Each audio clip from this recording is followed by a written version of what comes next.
Mass create کیا ہوا تھا نا, تو وہ وزیر اعظم بن کر بھی ایک وہ جو ناراض بچہ ہوتا ہے نا, رونے دھونے والا, میں نہیں مانوں گا, میں نہیں سنوں گا کسی کی بھی بات, بس وہ ان کا رویہ تھا.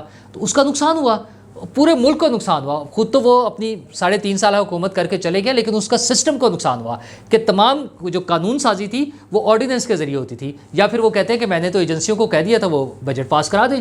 تو یہ تو ان کا یہ جو ہے نا جمہوری سوچ تھی عمران خان صاحب کی.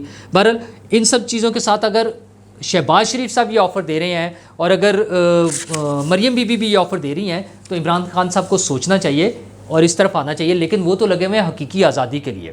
وہ آج بھی یہ کہہ رہے ہیں کہ ہم اس ملک میں انصاف چاہتے ہیں, انصاف کے بول بالا کرنا چاہتے ہیں, اور چاہتے ہیں کہ امیر اور غریب کے لیے ایک جیسا نظام ہو. کیسے ہو سکتا ہے عمران خان صاحب؟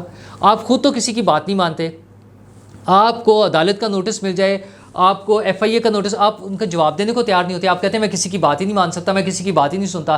آپ پر توہین عدالت کا کیس بنتا ہے تو آپ اس پہ معافی مانگنے کی بجائے آپ اکڑ جاتے ہیں. آپ وہ ایڈیشنل سیشن جج کو دھمکیاں دیتے ہیں, آپ ڈی آئی جی اور آئی جی کو دھمکیاں دیتے ہیں, اور پھر آپ کی پارٹی کہتی ہے کہ انہیں کوئی ہاتھ نہیں لگا سکتا. فواد چودھری صاحب کہتے ہیں کہ عمران خان صاحب کے خلاف فیصلہ نہیں آ سکتا. وہ بھی کیوں نہیں آ سکتا؟ اس لیے نہیں آ سکتا فواد چودھری صاحب کے خیال میں کہ وہ سب سے مقبول لیڈر ہے. تو کیا عدالتی فیصلے لوگوں کی مقبولیت دیکھ کر کیے جاتے ہیں؟ کیا عدالتی فیصلوں کے لیے کیس کی بجائے فیس دیکھا جاتا ہے؟ ایسا نہیں ہوتا. تو عمران خان صاحب یہ حقیقی آزادی کا یہ جو ڈرامہ آپ رچا رہے ہیں, اس کو چھوڑ کر پبلک میں آئیں. یہ اس طرح کی شعبدے بازی, ڈرامے بازی کے لیے بہت وقت ہے. یہ جو عوام گھرے ہوئے ہیں نا اس میں سیلاب میں, ان کی مدد کریں, ان کے لیے کچھ کریں. اور یہ جو حکومت بھی سوچے کہ جو ہیلی کاپٹر سے اوپر سے وہ کھانے کے پیکٹ گرا دیتے ہیں, ایون خشک جگہ پہ, پورا گراؤنڈ ہے, وہ آج ایک ویڈیو ہم نے دیکھی ہے, ہیلی کاپٹر سے وہ اس پہ سامان نیچے گرا رہے ہیں. او بھائی کیا ضرورت ہے ہیلی کاپٹر نیچے اترے, آپ کے لوگ نیچے اترے, لوگوں کو دیکھ, کیا ان غریب لوگوں کو کیوں مزید پریشان کرتے ہیں, کیوں ان کی تذلیل چاہتے ہیں ہم؟ اچھا ان تک پہنچے, بلکہ وہ ضائع ہو جاتا ہے کھانا یا فوڈ یا جو بھی چیز ہے وہ. اور جناب ایک اہم معاملہ ہے شوکت ترین صاحب کی آڈیو کا, مطلب ایک بڑا حساس قسم کا معاملہ ہے نا. تو اس پہ آج وزیر قانون نے فرمایا ہے, وفاقی وزیر قانون اعظم نذیر تارڑ صاحب نے, انہوں نے کہا کہ ہم اس کا فرانزک آڈٹ کرائیں گے. اچھا یہ بھی ایک عجیب سا ہمارے ملک میں نا مذاق بنا ہوا ہے. فرانزک آڈٹ کیوں کرانا ہے؟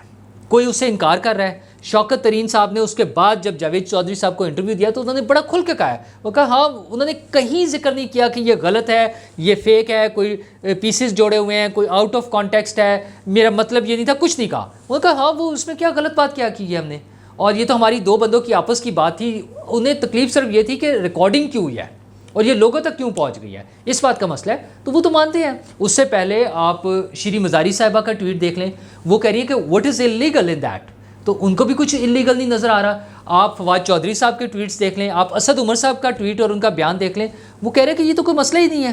اچھا اسد عمر صاحب تو اس کو جوڑ رہے ہیں کہ اپوزیشن نے ہم سے این آر او مانگا تھا جب ایف اے ٹی ایف پر بات کر رہے تھے, تو اپوزیشن نے اس کو روکنے کے لیے یا ایف اے ٹی ایف کے پاس جا کر یہ تو نہیں کہا کہ نہیں جناب یہ تو ملک میں چیزیں ٹھیک ہی نہیں کر رہے ہیں. اپوزیشن نے اپنے لیے جو مرضی مانگا, آپ نے کچھ نہیں دیا نا, تو اس کے باوجود وہ قانون سازی ہو گئی, اس کے باوجود وہ ساری چیزیں ماننی پڑی. تو آپ نے تو سیدھا سا غداری کرنے کی کوشش کی ہے شوکت ترین صاحب نے. بڑے کلیئر ان کے ورڈز ہیں کہ ہم یہ ریلیز کریں گے, آئی ایم ایف کو بھجوائیں گے, ان کے نمبر 2 کو بھجوا دیں, اس سے بات کر لیں, اور پھر جب یہ سجیشن آتی ہے کہ بس سوشل میڈیا پہ ریلیز کر دیں, اس میں ضرورت ہی نہیں ہے آئی ایم ایف کو بھجوانے کی, وہ خود ہی پہنچ جائے گا. مطلب ان کی اچھا ہاں, پھر ساتھ کہتے ہیں کہ ہم نے اس طرح سے پلان کرنا ہے, اس طرح سے کرنا ہے کہ کسی کو یہ نہ لگے کہ ہم یہ ریاست کو نقصان پہنچا رہے ہیں. نقصان پہنچانا ہے, صرف لوگوں کو نہ پتہ چلے کہ ہم نے پہنچایا ہے. مطلب کیا ڈھٹائی اور بے شرمی کا کام ہے یار. اور ساری پارٹی نے مل کر فیصلہ کیا. شوکت ترین صاحب کی بڑی کلیئر اس میں ورڈنگ ہے کہ یہ ہم نے کل فیصلہ کر لیا تھا اور یہ چیئرمین صاحب نے کیا, اور چیئرمین صاحب کو بچانا ہے. صرف ایک عمران خان کو بچانے کے لیے اس ملک کی اکانومی کو داؤ پر لگانے چلے تھے شوکت ترین صاحب اپنے صوبائی وزراء کے ساتھ مل کر اپنے باس عمران خان صاحب کی انسٹرکشنز پر. تو وہ جو باتیں ہیں نا کہ عمران خان صاحب بھی کسی کا ایجنڈا پورا کر رہے ہیں, پتہ نہیں کس کا ہے, وہ کون سی باہر کی ایجنسیاں ہیں جو انہیں پروپیگنڈا کے لیے اور ہر چیز کے لیے وہ پلان بنا کے دیتے ہیں. تو عمران خان صاحب خدا را کوئی خوف کھائیں, کوئی ترس کھائیں, کوئی رحم کھائیں اس ملک پہ. اس ملک نے آپ کو بہت عزت دی ہے, اس ملک نے آپ کو وزیر اعظم بنایا ہے, اس ملک کے آپ وزیر اعظم بنے ہیں, ٹھیک ہے, اور بہت پیار دیا ہے. تو اس ملک کے لوگوں پر رحم کریں. ویسے تو آپ کے بارے میں مشہور ہے کہ جو آپ کو فیور دے آپ اس کی ایسی کی تیسی پھیر دیتے ہیں. جس نے آپ کے ساتھ اچھا سلوک کیا آپ نے اس کی ایسی کی تیسی پھیری. تو پاکستانی عوام کو بخش دیں, ان سے جو غلطیاں ہو گئی ہیں آپ کو محبت دینے کی، اس کے لیے انہیں معاف کر دیں. شکریہ.